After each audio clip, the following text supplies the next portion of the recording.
Welcome to recipes in my way. இன்றைக்கி நம்ம அருமையான சுவையில் ஒரு சிக்கன் கிரேவி தான் செய்ய போகிறோம். பேச்சுலர்ஸுக்கு தகுந்த மாதிரி ரொம்ப சுலபமாக இதை எப்படி செய்கிறது, இதுக்கு தேவையான பொருட்கள் என்ன பார்க்கலாம் வாங்க. இந்த கிரேவிக்காக 1/2 கிலோ சிக்கன் கழுவி எடுத்து வச்சுருக்கேன்.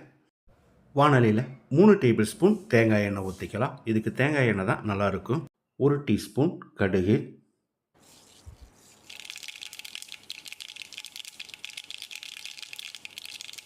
கடுகு பொரிஞ்சிருச்சு. 2 கொத்து கறிவேப்பிலை, 3 வரமிளகாய், 1 பச்சை மிளகாய், 10 பல் பூண்டை தட்டி வச்சுருக்கேன். இதை போட்டுக்கலாம்.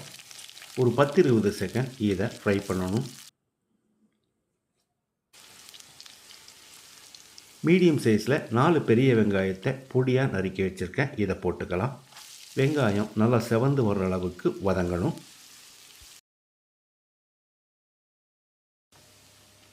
வெங்காயம் நல்லா வதங்கிடுச்சு. இப்போ நம்ம க்ளீன் பண்ணி வச்சுருக்கிற சிக்கனை சேர்த்து ஒரு 2-3 நிமிஷம் நல்லா ஃப்ரை பண்ணி விடணும்.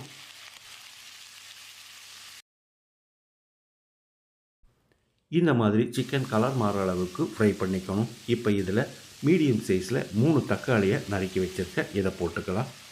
2 டீஸ்பூன் உப்பு, தக்காளியோட அளவு 200 கிராம். 1 நிமிஷம் இதை நல்லா பிரட்டி விட்டுடலாம்.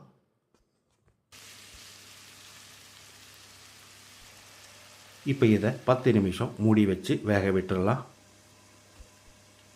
மிக்ஸி ஜாரில் 5 வரமிளகாய், இது அளவான காரத்தில் இருக்கும். 2 டேபிள் ஸ்பூன் மல்லி, 1/2 டீஸ்பூன் சோம்பு, 1 டீஸ்பூன் சீரகம்,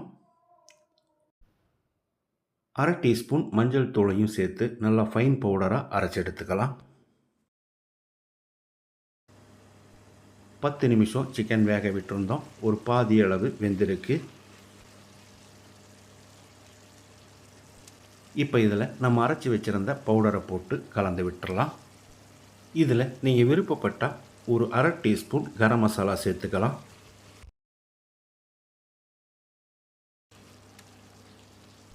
இந்த சிக்கன் நல்லா வேகிறதுக்காக 1 கப் அளவுக்கு தண்ணி ஊற்றிக்கலாம்.